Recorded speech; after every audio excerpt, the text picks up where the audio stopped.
মদিনার মাটি রে সকল সুখ বুঝি তোর কপালে ও মদিনা রে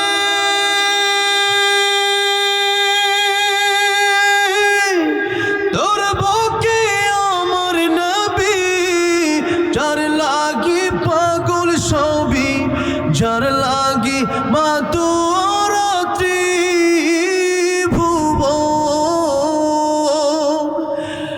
ভাবি আমি সারাক্ষণে কখন যাব সেখানে সহে না আর পরাণে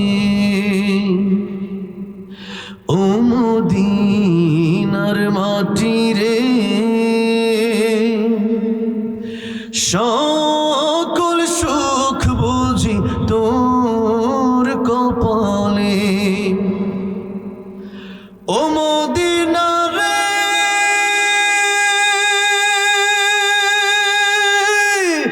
পাখি যদি হতাম আমি উড়ে উড়ে যেতাম আমি থাকতো না মনে কোনো যাতনা দেহে নাই পাখায় আমার সাথে নাই টাকায় আমার কেমনে যাব সেখানে ও মদিনার মাটি রে সকল সুখ বুঝি তোর কপালে ও মদিনার মাটি রে সকল সুখ বুঝি তোর কপালে ইয়া আইয়ুহাল্লাযীনা আমানু উযকুরুল্লাহ যিকরান কাসীরা হে বান্দারা উযকুরুল্লাহ আল্লাহর জিকির করো আল্লাহকে স্মরণ করো যিকরান কাসীরা বেশি করে আল্লাহকে স্মরণ করো বেশি করে আল্লাহ জিকির করো এটা কে বললেন কে আল্লাহ মালিক আল্লাহ আমরা তার গোলাম তাহলে আল্লাহ যত বলছে তাহলে জিকির করা দরকার আছে এখন জিকিরটা কিভাবে করব এটা জানা দরকার আছে না নাই এটা জানতে হবে তাহলে সুবহানাল্লাহ আলহামদুলিল্লাহ বললাম জিকির হয়ে গেল তা না তাফসীরে কবিরে আল্লামা ইমাম ফখরুদ্দীন রাজি রাহমাতুল্লাহ আলাইহি লিখেছেন জিকির শব্দের 5টা ব্যাখ্যা লিখেছেন তিনি জোরে বলেন কয়টা ব্যাখ্যা 5টা ব্যাখ্যা তিনি লিখেছেন এটা জেনে শুনে এরপরে বাড়ি যাবেন জোরে বলি ইনশাআল্লাহ 1 নম্বর ব্যাখ্যা তাফসীরুল কোরআন বিল কোরআন থেকে আল্লাহ রাব্বুল আলামিন জিকিরের ব্যাখ্যা নিজেই করে দিলেন আল্লাহ রাব্বুল আলামিন বলছেন 1 নম্বর জিকির ইন্না নাহনু নাযালনা যিকরা ওয়া ইন্না লাহু লাহাফিজুন আল্লাহ বলেন আমি আল্লাহ রাব্বুল আলামিন এই কোরআন নাজিল করেছি আর এই কোরআনের হেফাজত আমি আল্লাহ করব যেরকম কি করবেন আল্লাহ করবেন আচ্ছা ইন্না নাহনু নাযালনা যিকরা ওয়া ইন্না লাহু লাহাফিজুন এখানে কি কোরআন শব্দ আপনারা শুনছেন কোরআন শব্দ আছে এখানে কোরআন শব্দ নাই এখানে এজন্য বুঝতে হবে জিকির কারে বলে কি কি কত প্রকার এটা শুনে এরপরে বাড়ি যাবেন তা আমলের নিয়ত করবেন তাহলে এবার শুন আল্লাহ রাব্বুল আলামিন বললেন ইন্না নাহনু নাযালনা যিকরা আমি আল্লাহ রাব্বুল আলামিন জিকির নাজিল করেছি আল্লাহ কি নাজিল করেছেন জিকির নাজিল করেছেন আল্লাহ রাব্বুল আলামিন জিকির বললেন কিন্তু যত তাফসীরের কিতাব আছে সমস্ত তাফসীরের কিতাব তাফসীর ইবনে কাসির তাফসীর কবির তাফসীরে মারিফুল কোরআন তাফসীরে মাসির যত তাফসীর আছে সমস্ত তাফসীর খুলে দেখবেন এই তাফসীরে লেখা আছে আমি আল্লাহ কোরআন নাজিল করেছি হেফাজত করব আমি আল্লাহ আল্লাহ রাব্বুল আলামিন এই কোরআন নাজিল করে আল্লাহ হেফাজত করবেন এই দুনিয়াতে যত বই আছে যত কিতাব আছে এই কিতাবগুলো পরিবর্তন হতে পারে কি পারে না? এই কিতাবগুলো ধ্বংস হতে পারে কি পারে না? একটা মাত্র কিতাব, সেই কিতাব কোনোদিন ধ্বংস হবে না। জোরে আওয়াজ করে বলেন সেই কিতাবের নাম কি? তাই নকুল কুমার বিশ্বাস একজন হিন্দু শিল্পী হয়ে লিখেছেন, যদি আগুন লেগে ধ্বংস হয়ে যায়, ধ্বংস হয়ে যায়, যদি আগুন লেগে ধ্বংস হয় পৃথিবীর সব বইয়ের দোকান বিশ্ব থেকে হারাবে না পবিত্র কোরআন। ঠিক না বেঠে? যদি আগুন লেগে ধ্বংস হয় পৃথিবীর সব বইয়ের দোকান বিশ্ব থেকে হারাবে না পবিত্র কোরআন, বিশ্ব থেকে হারাবে না পবিত্র কোরআন। আরে করবে কেমন করে কোরআন ধ্বংস আগুনের তেজ? করবে কেমন করে কোরআন ধ্বংস আগুনের তেজ? আছে বিশ্ব বড় লক্ষ লক্ষ কোরআনে হাফেজ। ঠিক না বেঠে? এই পৃথিবীতে যত গ্রন্থ আছে হাফেজ খুঁজে পাবেন না, কিন্তু কোরআনের হাফেজ বিশ্বে আল্লাহ রাব্বুল আলামিন লক্ষ লক্ষ কোরআনের হাফেজ তৈরি করে দিয়েছেন। যেরকম আল্লাহু আকবার। ইন্নাল্লাহা ওয়া মালাইকাতাহু ইউসাল্লুনা আলান নবী ইয়া আইয়ুহাল্লাযীনা আমানু সাল্লু আলাইহি ওয়া সাল্লিমু তাসলিমা। প্রাণ খুলে নবীর মুহাব্বতে সকলে দরুদ ইব্রাহিম পড়ি। আল্লাহুম্মা সাল্লি আলা মুহাম্মাদিন ওয়া আলা আলি মুহাম্মাদ কামা সাল্লাইতা আলা ইব্রাহিম ওয়া আলা আলি ইব্রাহিম ইন্নাকা হামিদুম মাজিদ। اللهم بارك على محمد وعلى آل محمد كما باركت على إبراهيم وعلى آل إبراهيم إنك حميد مجيد। ফরিদপুর জেলার অন্তর্গত থানা নকুলহাটি আব্দুর রহমান হাফিজিয়া মাদ্রাসা খানের উদ্যোগে আয়োজিত ষষ্ঠ বার্ষিক ওয়াজ মাহফিলের সম্মানিত শ্রদ্ধাভাজন সভাপতি জনাব মুজিবুর রহমান মিচু সাহেব, আল্লাহ রাব্বুল আলামিন ওনাকে দীর্ঘ নেক হায়াত দারাজ করেন। সকলেই বলেন আমিন, আরো জোরে বলেন আমিন।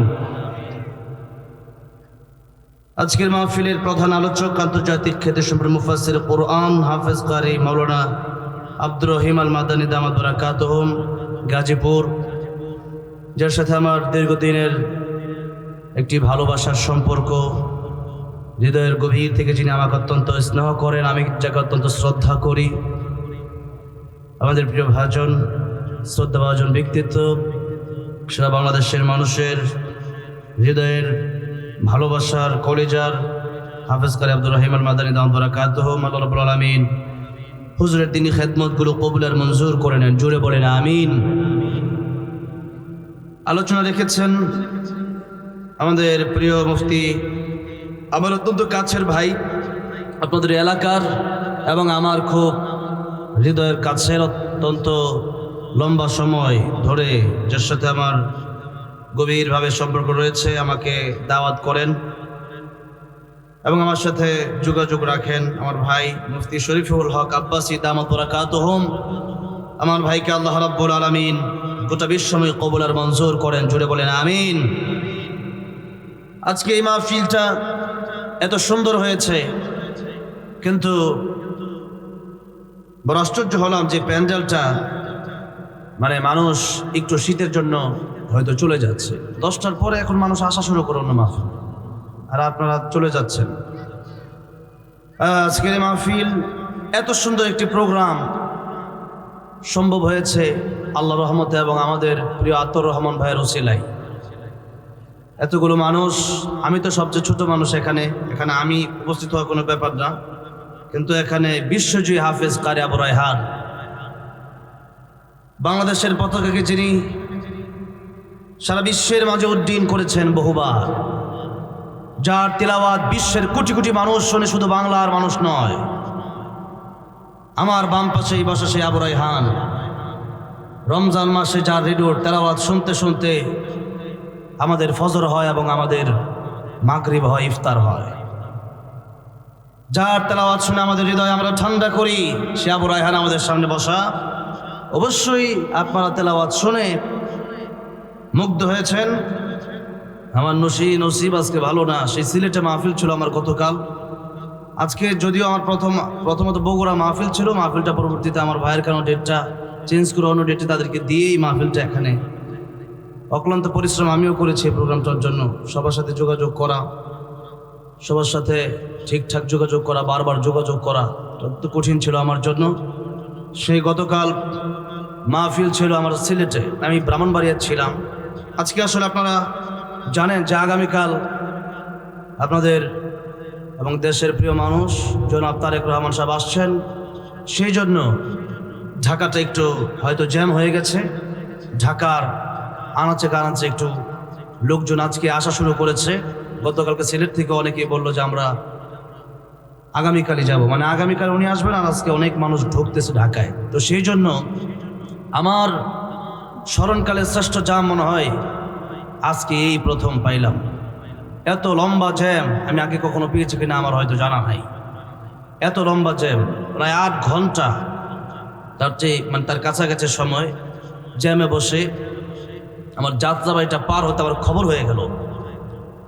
এরপরে আমি আব্দুর রহমান মাদানী সাহেব হুজুরকে ফোন দিলাম, কল করলাম যে হুজুর কীভাবে আসতেছেন। উনি বললেন যে আমি তো সরাসরি একবারে এলিভেটেড হয়ে একবারে ওখান দিয়ে গুলিস্তান হয়ে আসবেন। আমি বললাম পারবেন না মনে হয়। হুজুর আবার গাড়ি ঘোরালেন, ঘোরাই এরপরে আসলেন।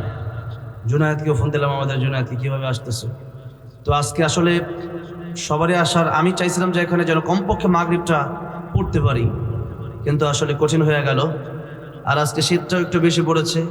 তো যাই হোক, আলোচনা করেছেন আমাদের জুনায়েদুল হাবিব, এবং আমার ডান পাশে যিনি উপস্থিত বাংলাদেশের হাজার হাজার হাফেজদের উস্তাদ, বাংলাদেশের শুধু নয় বিশ্বে যারা কোরআন তিলাওয়াত করে এদেশের মুকুটকে যারা উজ্জ্বল করেছে, এদেশের পতাকা যারা উড্ডীন করেছে, তাদের সুনামধন্য উস্তাদ, আমাদের সকলের পরিচিত ব্যক্তিত্ব এবং আপনাদের পাশের জেলার মানুষ, আপনাদের এলাকার সন্তান মুফতি আব্দুল কাইয়ুম মোল্লা সাহেব দামাত বারাকাতুহুম, তিনি বসা আছেন। আপনারা খুশি না বেজার?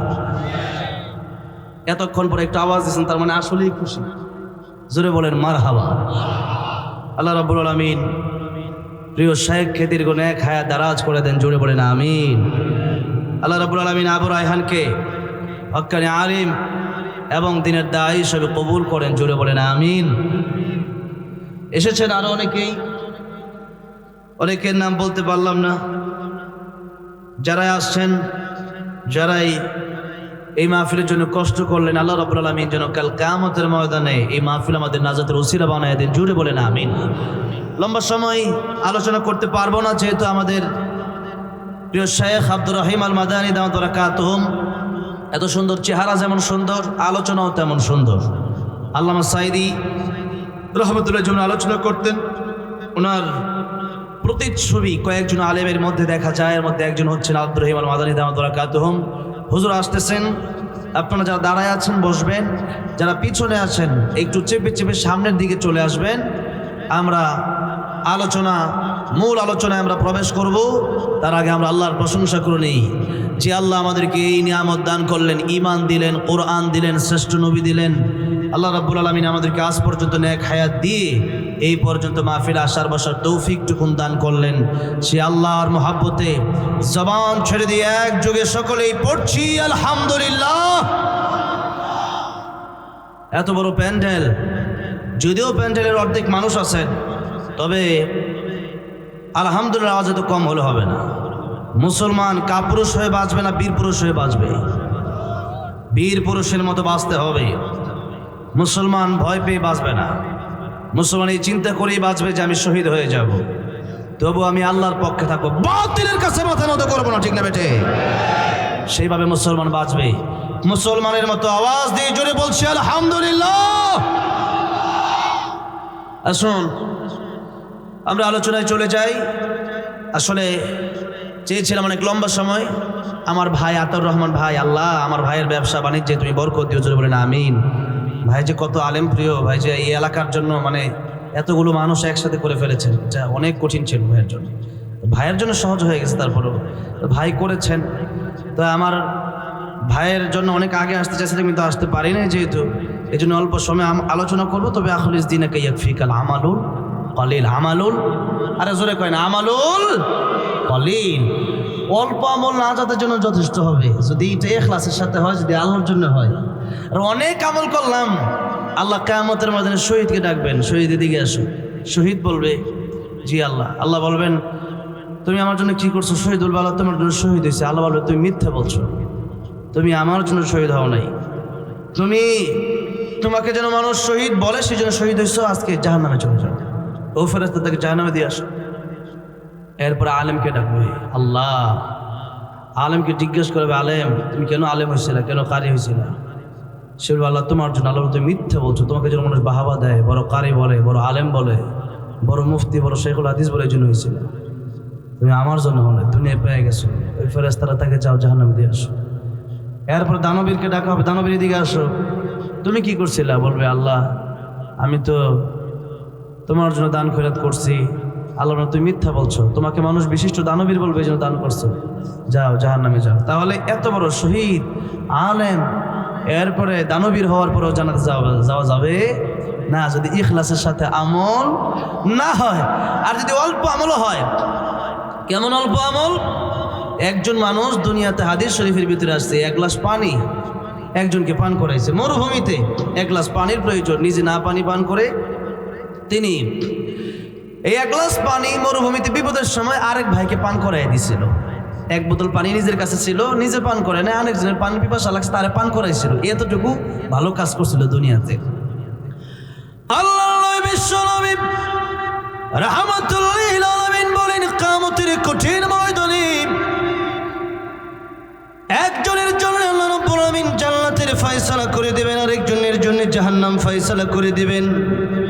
যার জন্য আল্লাহ রাব্বুল আলামিন জান্নাতের ফয়সালা করে দেবেন সে ব্যক্তিটা ওই ব্যক্তি যাকে পানি পান করানো হয়েছিল। আর যে ব্যক্তি পানি পান করিয়েছিল সে ব্যক্তির জন্য যখন জাহান্নাম ফয়সালা হয়ে যাবে সে ব্যক্তি চিন্তায় পড়ে যাবেন। আল্লাহ রাব্বুল আলামিন বলবেন ও ফেরেশতারা, যে ব্যক্তির জন্য জান্নাত ওয়াজিব হয়ে গেছে, জান্নাত ফয়সালা হয়ে গেছে, সে ব্যক্তির সামনে দিয়ে এই ব্যক্তিকে নিয়ে যাও যে ব্যক্তির জন্য জাহান্নামটা ফয়সালা হয়ে গেছে। যেই মাত্র তার সামনে দিয়ে নিয়ে যাওয়া হবে এমনি দেখে চিনে ফেলবে, মনে হয়ে যাবে দুনিয়াতে এক গ্লাস পানি যে তাকে পান করিয়েছিল।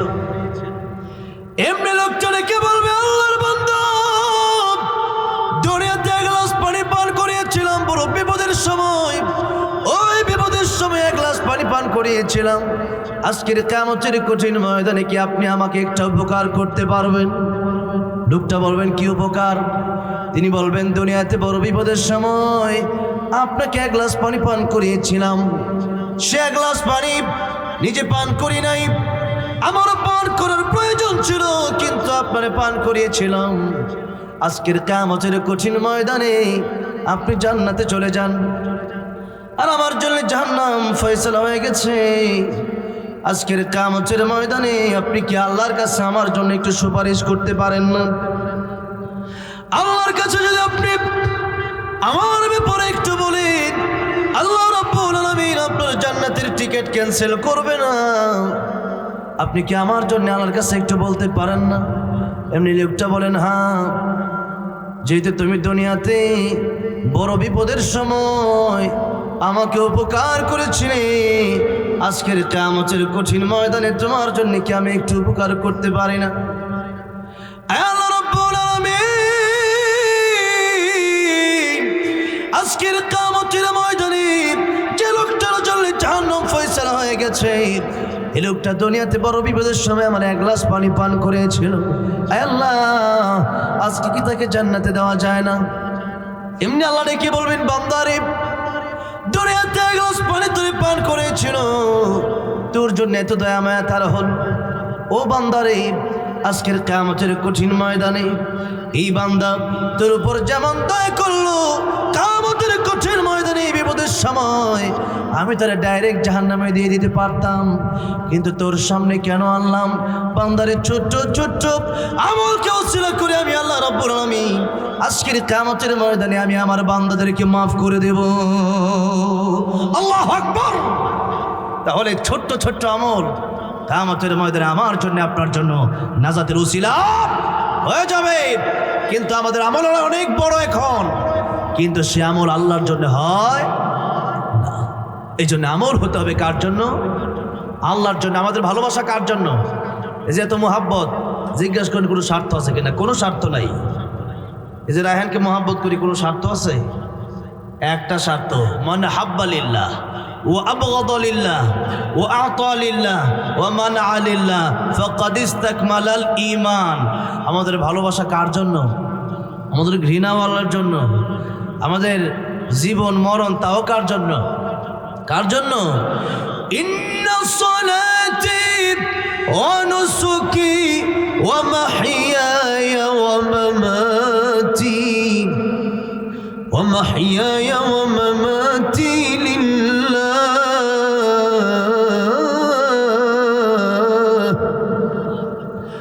লিল্লাহি রাব্বিল আলামিন।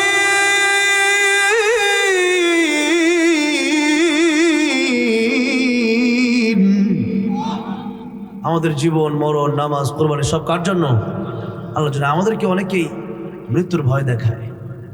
আমি যে বক্তব্য দিই না, আলোচনা শেষ করার পরে অনেকে মেসেজ দেয় হোয়াটসঅ্যাপে যে আপনাকে মেরে ফেলবো।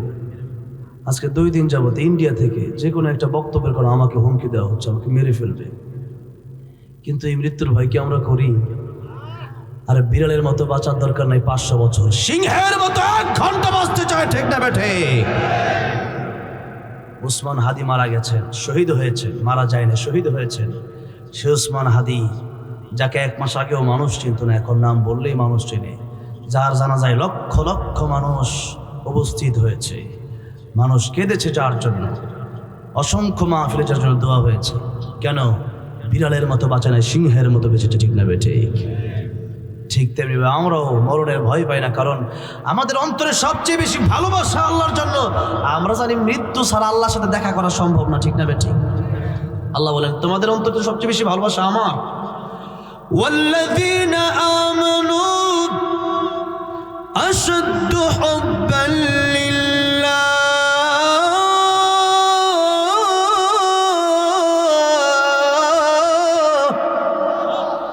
আমাদের অন্তরে আল্লাহর ঈমানদারদের অন্তরে সবচেয়ে বেশি ভালোবাসা কার জন্য? আল্লাহর জন্য।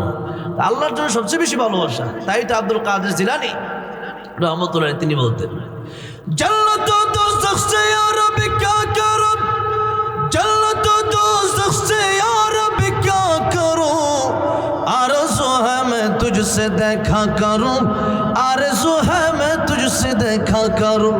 আয় আল্লাহ, জান্নাতের জান্নাতে আমি কি করব? জান্নাতে যদি নাও যেতে পারি, যদি তোমার পেয়ে যাই, আমি আব্দুল কাদের জিলানীর অন্তরে আর কোনো দুঃখ থাকবে না। সুবহানাল্লাহ, জোরে বলতে মন চায় না। জান্নাতে যাওয়ার পরে আল্লাহ জিজ্ঞেস করবে, ও জান্নাতীরা তোমরা কি খুশি? জান্নাতীরা বললাম, আল্লাহ শুধু খুশি না, যে কোরআন শরীফে যা বর্ণনা করছেন তার চেয়ে 97 গুণ বেশি জান্নাতে আসার পরে পাইছে। জোরে করছে সুবহানাল্লাহ। সর্বনিম্ন যে জান্নাতি, তার 72টা বউ, 80,000 খাদেম, জীবনে কোনোদিন মরণ হবে না। দুনিয়াতে একটা চিন্তা আছে না যে কোন দিন যেটা মইরা যাই? জোরে কোন, ঠিক না বেঠিক? এই চিন্তার নাই। আলসার, গ্যাস্ট্রিক, ক্যান্সার, জন্ডিস, কোনো অসুখ নাই, অসুস্থতা নাই। তাহলে শান্তি আর শান্তি, মন চাই জিন্দিগি, দুনিয়াটা মন চাই জিন্দিগি নয়। আল্লাহ বলবেন এত সুন্দর, যা মনে চাই তাই পাও, তোমরা খুশি? তখন সবাই বলবে আল্লাহ খুশি, মানে অনেক খুশি। সবাই বললেও সবাই শুধু জান্নাত পাওয়ার আশায় ইবাদত করে না। আল্লাহর ওলিগণ, নবীগণ তারা শুধু জান্নাতের আশায় নয়, বরং জান্নাতের চেয়ে বেশি আশা তাদের আল্লাহর সাথে সাক্ষাৎ হওয়ার। কার সাথে সাক্ষাৎ হওয়ার? তখন তারা বলবে জান্নাত দোজখ সে ইয়া রব্বি ক্যা করো, জান্নাত দোজখ সে ইয়া রব্বি ক্যা করো, आरज़ू है मैं तुझसे देखा करूं, आरज़ू है मैं तुझसे देखा करूं। আল্লাহ জান্নাতের জান্নাতে কি করব? আল্লাহ জান্নাতে এসেছি, তোমার যতক্ষণ পর্যন্ত দেখবো না, যতক্ষণ পর্যন্ত তোমার দেখতে পারবো না, ততক্ষণই কলিজা ঠান্ডা হবে না। আল্লাহ রাব্বুল আলামিন দেখা দেবা কিনা বলো? আল্লাহ বলবেন আজকে আমি আল্লাহ একটা মাহফিল জান্নাতের ভিতরে সাজাবো। এই মাহফিলে শুধু দেখা দেব না, এই মাহফিলে আমি আল্লাহ রাব্বুল আলামিন কোরআন শরীফের সূরা রহমান তোমাদেরকে তিলাওয়াত করে শোনায় দেব। আল্লাহর তিলাওয়াত, আল্লাহর দেখা সাক্ষাৎটা মজা কম হবে না বেশি হবে? বেশি হবে। আরে মরিচ জাল না, কেমন লাগে? এটা কি না খাইলে বোঝা যায় জাল কিনা? এটা না খাইলেও বোঝা যায় না। রসমালাই, রসগোল্লা অথবা দই, খুব মজা রসমালাই। তো এখন আপনারা যদি না খাওয়ানো হয় বুঝবেন না।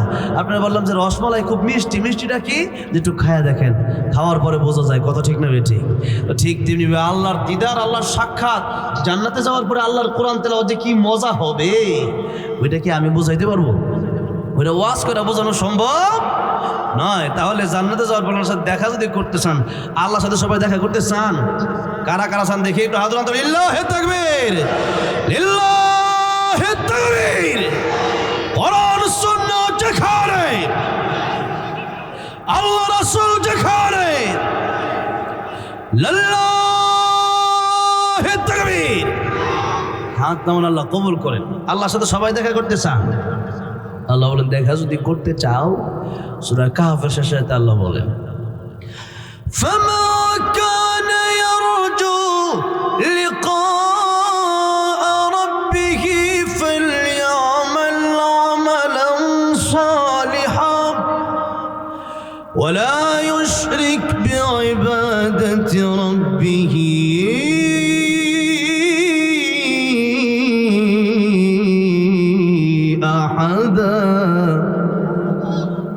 আল্লাহ বলে শিরিক মুক্ত ঈমান এবং নেক আমল নিয়ে আসতে হবে। কি মুক্ত? ঈমান এবং নেক আমল, শিরিক মুক্ত। আল্লাহ কেউ সিজদা দিচ্ছেন, আমার মাজারে কেউ সিজদা দিচ্ছেন, এটা শিরিক। আল্লাহ যা পারে, নবী তা পারে, এটাও শিরিক। আল্লাহ যা পারে, দুনিয়ার মানুষ, আমার বাবা তা পারে, আমার পীর তা পারে, ওইটাও শিরিক। না আল্লাহ জাতের সাথেও শিরিক করা যাবে না, আল্লাহ সিফাতের সাথেও শিরিক করা যাবে না। তাহলে শিরিক মুক্ত যদি যেতে পারি কবরে, কবরে যাইতে দেরি হবে, জান্নাত দেরি হবে না। জোরে বল সুবহানাল্লাহ। সেজন্য শিরিক মুক্ত নেক আমল আমাদের প্রয়োজন। তাহলে জান্নাতে যাওয়ার পরে আল্লাহর সাথে দেখা হবে। আল্লাহর সাথে দেখা না হওয়া পর্যন্ত জান্নাতীদের মন, জান্নাতীদের কলিজা, আত্মা ঠান্ডা হবে। তাহলে বলেন যে আল্লাহর সাথে দেখা করার জন্য আল্লাহর নবীরা এত পাগল ছিলেন, রলিরা এত পাগল ছিলেন, ওই আল্লাহর সাথে দেখা করার জন্য আমাদেরও পাগল হওয়া দরকার আছে না নাই? মন চায় কি চায় না?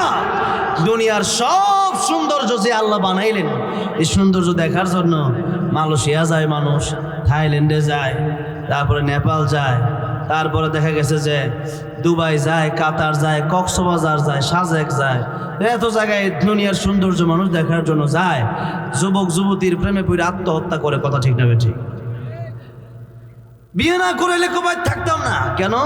যে মেয়েরে আমার খুব পছন্দ হয়েছে, এমন পছন্দ হয়েছে দুনিয়ার সব মাই আইনা দিলেও আমার এমন ভালো লাগতো না।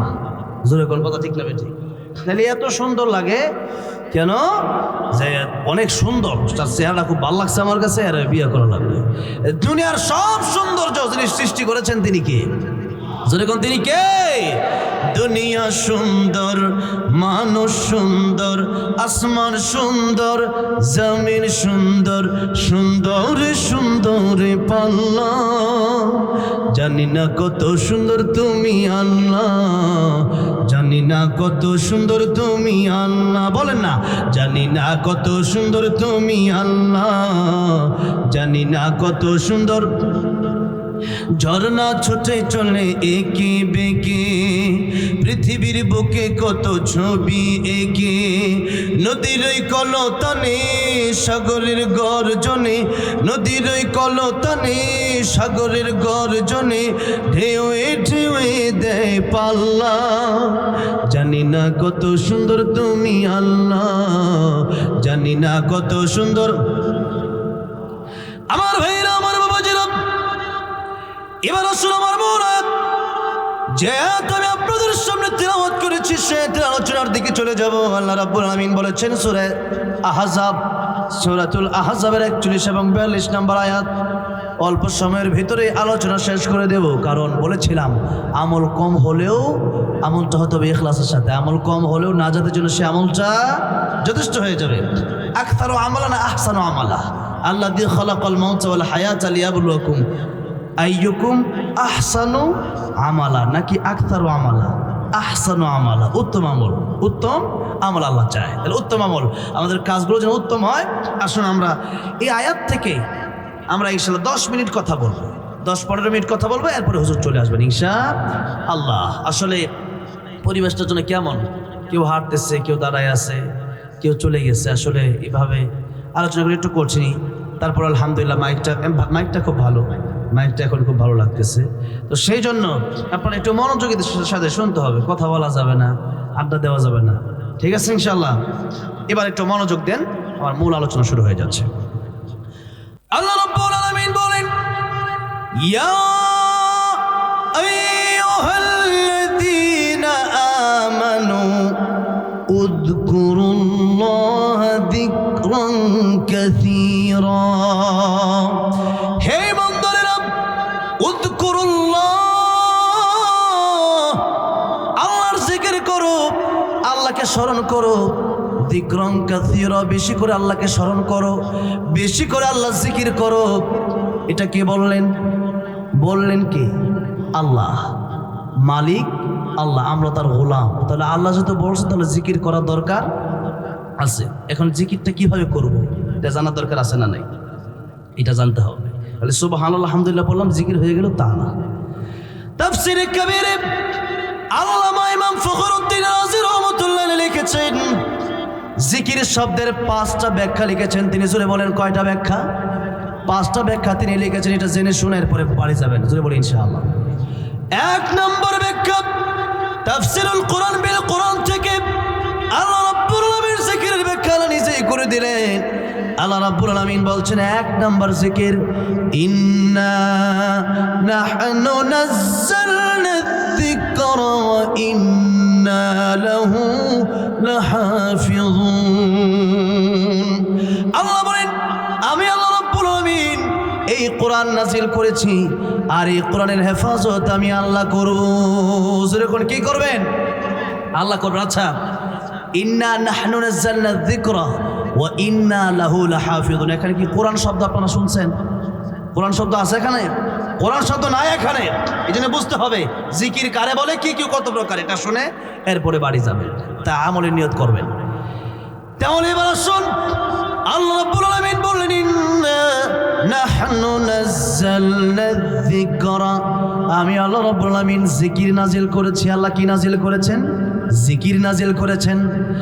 আল্লাহ রাব্বুল আলামিন জিকির বললেন, কিন্তু যত তাফসীরের কিতাব আছে, সমস্ত তাফসীরের কিতাব, তাফসীর ইবনে কাসির, তাফসীরে কবির, তাফসীরে মারিফুল কোরআন, তাফসীরে মাসির, যত তাফসীর আছে সমস্ত তাফসীর খুলে দেখবেন, এই তাফসীরে লেখা আছে আমি আল্লাহ কোরআন নাজিল করেছি, হেফাজত করব আমি আল্লাহ।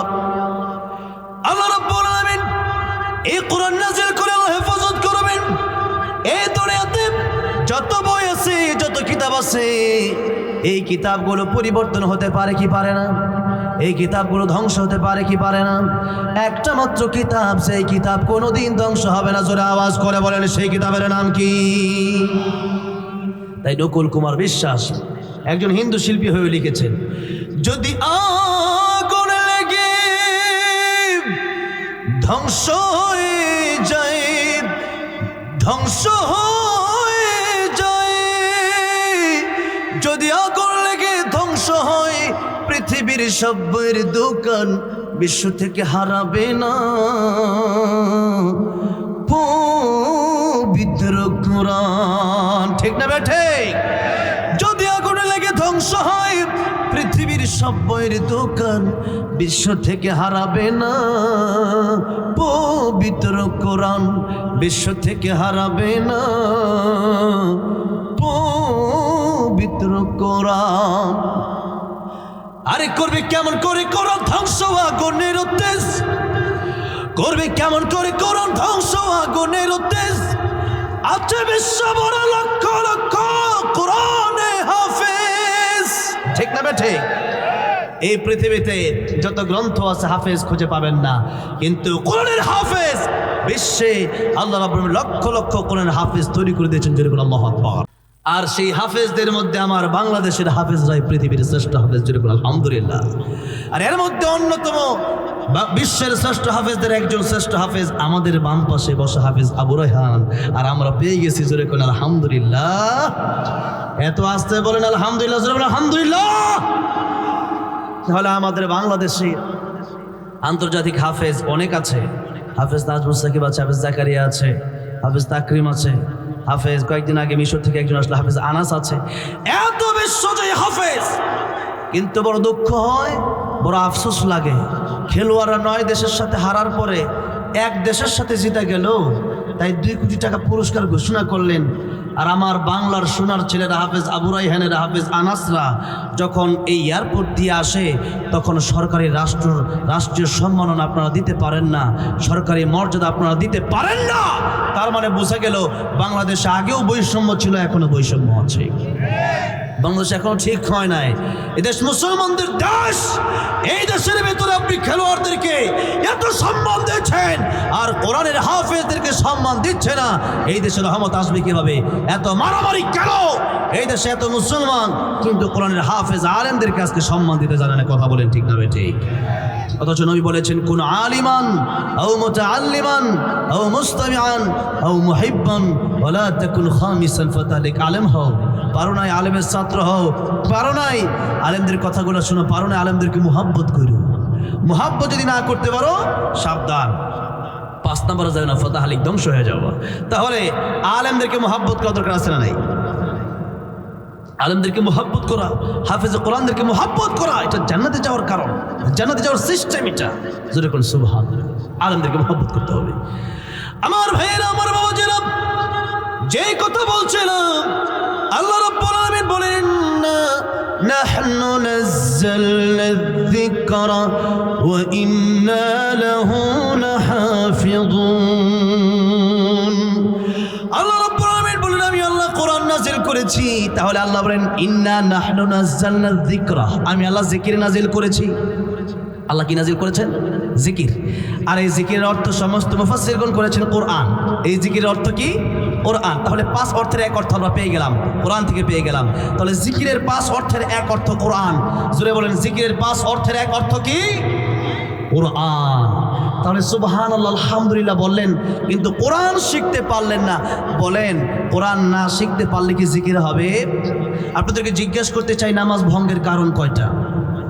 19টা। প্রথমটা কোনটা? নামাজ অশুদ্ধ, কোরআন তেলাওয়াত করা। কিন্তু বড় আফসোস, আজকে অনেকেই নিজেরা কোরআন তেলাওয়াত শুদ্ধ করে পারি না। কোরআন শরীফ শুদ্ধ করে তেলাওয়াত করতে না পারলে নামাজ হয় না। আর নামাজ যদি ঠিকঠাক না হয়, তাহলে জাহান্নামে চলে যাওয়া লাগবে। যেরকম নাউযুবিল্লাহ।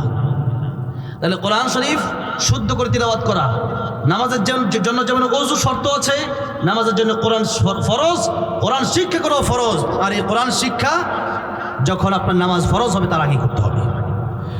আল্লাহর নবী বলেছেন, 7 বছর যখন তোমাদের সন্তানের হয়ে যায়, 7 বছর হয়ে গেলে পরে এই সন্তানদেরকে তোমরা নামাজের আদেশ নাও। আর 10 বছর যখন হয়ে যাবে, 10 বছর বয়সে নামাজ যখন না পড়বে, তখন তোমরা তাদেরকে শাসন করো। কারণ নামাজ যে ব্যক্তি পড়ে না, তো আল্লাহরই চিনে না। আল্লাহরে যারা চিনে না, ওরা মা বাপ কিচ্ছু চিনে না। কথা ঠিক না বেঠে? সেই জন্য আল্লাহকে যদি না চেনে, তাহলে আর দুনিয়ার কি চিনবে? এই জন্য আল্লাহকে চিনতে হলে নামাজ পড়তে হবে, কোরআন শিখতে হবে, কোরআন জানতে হবে, কোরআন শুদ্ধ তিলাওয়াত করতে পারা লাগবে। আসলে আমি ওনাদেরকে বসায় রেখেছি, আমাদের আব্দুল কাইয়ুমুল্লাহ সাহেব রায়হান, একটা তারা বসে আছেন, একটা আসলে এই মাহফিলের দায়িত্বটাও আমার কাঁধে আসছে। প্রথমে আমি তাদেরকে বলছিলাম, তো একটা দায়িত্ব নেওয়াটা অনেক কঠিন। একটা নিজেকে মাহফিলের দাওয়াত দিচ্ছে আর চলে আসা, এটা হচ্ছে দাওয়াত দেওয়া। তো এত লম্বা সময় আবার ওনারা বসে আছেন, আমার কাছেও কেমন লাগছে। তো এরপরও একটু অল্প সময় তো আমরা আলোচনা শেষ করে দেবো। আলোচনা করার মতো সেরকম যেরকম করলে আলোচনা করতে পারবো সেরকম করতে পারতেছি না, কেন যেন আসতেছে না। তো যাই হোক, এরপরও একটু কোরআন তাফসির আমরা বুঝে যাই।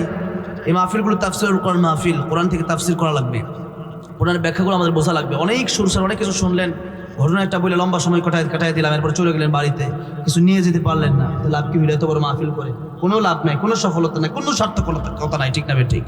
সার্থকতা যদি চাই, সফলতা যদি চাই, একটু আমাকে এটা মনের পকেটে করে বাড়িতে নিয়ে যাওয়া লাগবে। রাজি আছেন ইনশাআল্লাহ? একটু যদিও আমাদের, হ্যাঁ ইনশাআল্লাহ।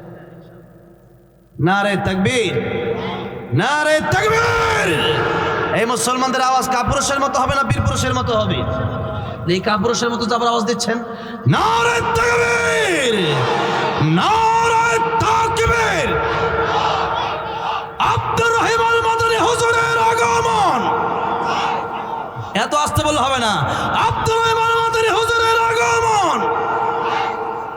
দ্বীন ইসলাম, কোরআন সুন্নাহ যেখানে, কারি আব্দুর রহিম আল মাদানী হুজুরের আগমন।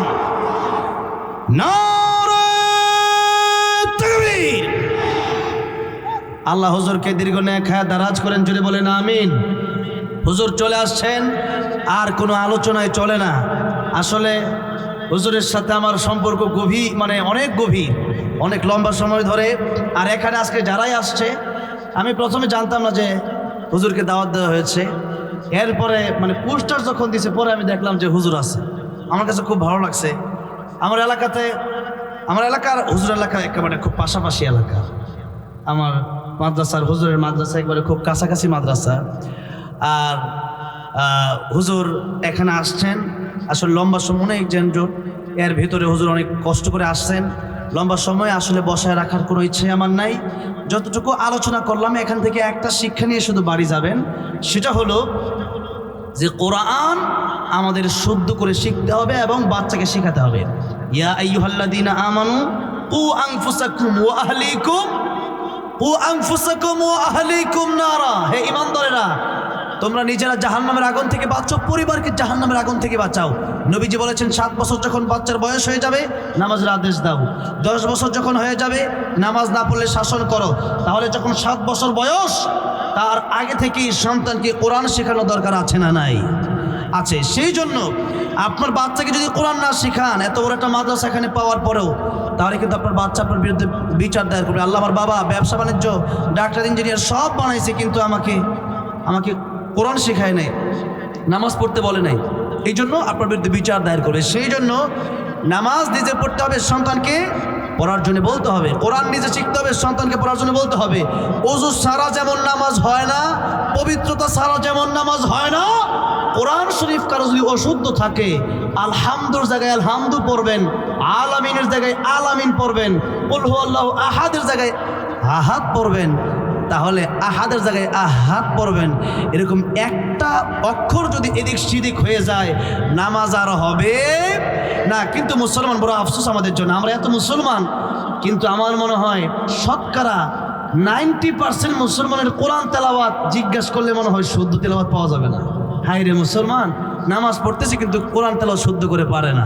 তাহলে কোরআন তেলাওয়াত যদি শুদ্ধ করে না করতে পারে, নামাজ হবে না। নামাজ না হলে তো আপনার কিয়ামতের মধ্যে সর্বপ্রথম নামাজের হিসাব হবে। আল্লাহ নবী বলেন, নামাজের হিসাব দিয়ে যদি পার পেয়ে যাও, সব জায়গায় পার পাবা, জান্নাতে চলে যাবে।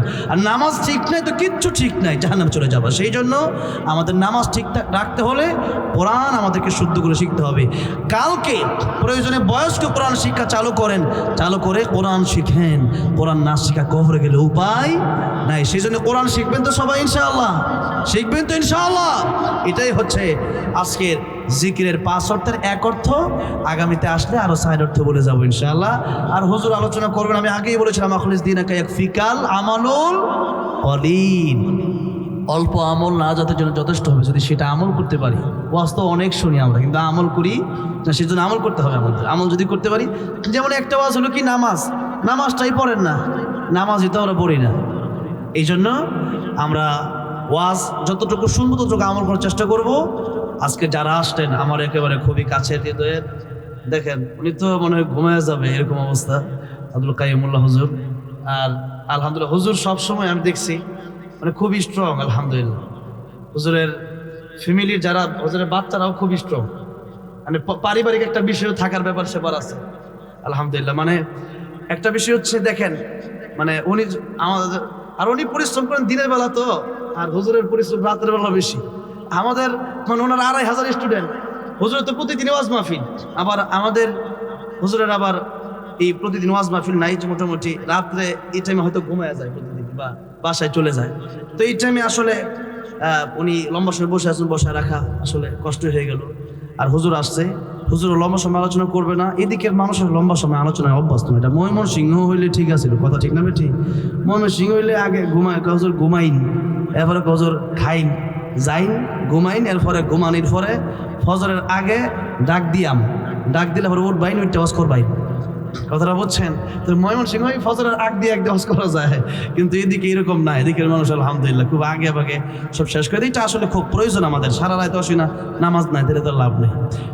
সারা জীবন ওয়াজ করলেও একক তো ফরজ নামাজের সমান হবে না। সর্বশেষ হুজুর চা খাইতে খাইতে একটা গজল গাওয়ার অনুরোধ করছে আমার ভাই আতাউর রহমান ভাই। ভাইয়ের রিকোয়েস্ট না রাখলে নয়, প্রতিদিন আজকে কত বছর, বহু বছর ধরে এই গজল, মানে এই গজলই গাইতে হয়। আরো অনেক গজল গাইছি, কিন্তু এই গজলটা গাওয়ার পরে আল্লাহ আমার মদিনায় যাওয়ার তৌফিক দিয়েছিল। এই যে ওনাদের সাথে গেছিলাম, হাফেজ আবু রায়হান রে, আর আমাদের আব্দুল কাইয়ুমুল্লাহ হুজুরে, আর মানে আমাকে, আবার হাফেজ তাকরিম, হাফেজ জাকারিয়া, হাফেজ নাজরুল সাকিব, আমাদের অনেক যারা বিশ্বজি হাফেজ, তাদেরকে একজন নিয়ে গেছিল, এক হোটেলে রাখছে। একদিনের ভাড়া 8 লাখ টাকা। একদিনে ভাড়া কয় লাখ? 8 লাখ টাকা। তো দেখেন আসলে মানুষ আমাদেরকে আল্লাহর জন্য মহব্বত করে, তো উনি আমাদেরকে সেখানে নিয়ে গেছেন। তো এটা হচ্ছে যে আল্লাহর জন্য ভালোবাসা, মানে হাব্বালিল্লাহি ওয়া আবদালিল্লাহি ওয়া আতালিল্লাহি ওয়া মানা আলিল্লাহি ফাকাদ ইসতাকমাল ঈমান। আমাদের ঈমান যেন পরিপূর্ণতা পায়, সেজন্য সব কাজই করতে হবে কার জন্য? আল্লাহর জন্য। সেই জন্য যে গজলটা গাওয়ার পর আমার মদিনায় যাওয়ার তৌফিক দিছে, আর লম্বা নয়, শুধু গজলটা গিয়েই আমি বিদায় নিয়ে চলে যাব। শুনবেন আপনারা? হুজুরের কাছ থেকে অনুমতি নিয়ে নিতে হবে, কারণ কেমনে বসায় রাখি, কথাটা বুঝছেন না? আমারে হুজুর আজানও শিখাইছে, দেখেন নাই? আপনারা দেখছেন? হ্যাঁ, তাহলে তো হুজুর তো আমার উস্তাদ, এখানে দুইজনই আমার উস্তাদ। ওনাদেরকে বসে কেমনে এই চেয়ারে বসে থাকে লম্বা সময়, ওয়াজও তো আয় না, কথাটা বুঝেন নি? আচ্ছা যাই হোক, এরপর আপনারাও শীতের সময় কষ্ট করে বসে, ওই যে যারা দাঁড়ায় আছেন বসে যান না, সামনের দিকে আসেন, একটু সামনের দিকে এসে পড়েন আমার যুবক ভাইরা। ও মদিনার মাটি রে, সকল সুখ বুঝি তোর কপালে। ও মদিনা রে,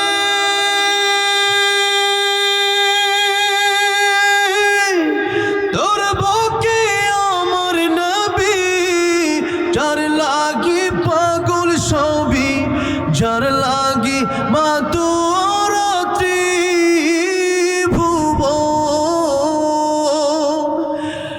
ভাবি আমি সারাক্ষণে, কখন যাব সেখানে, সহে না আর পরাণে।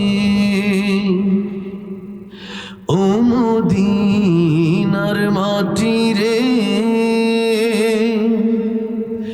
সকল সুখ বুঝি তোর কপালে।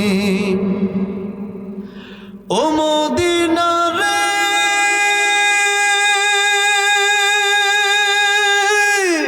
পাখি যদি হতাম আমি, উড়ে উড়ে যেতাম আমি, থাকতো না মনে কোনো যন্ত্রণা।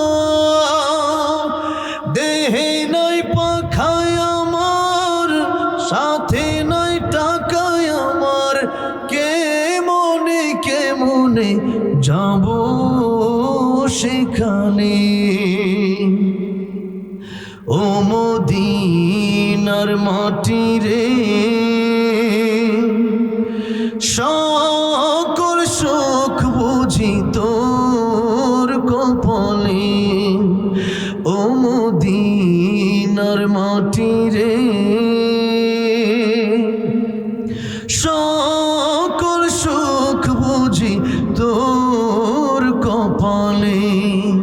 আল্লাহ সবাইকে বারবার মক্কা মদিনা যাওয়ার তৌফিক দান করেন, নবীর দিদার নসিব করেন, নবীর শাফাত নসিব করেন, নবীর সাথে জান্নাত নসিব করেন। যদি বলেন আমিন।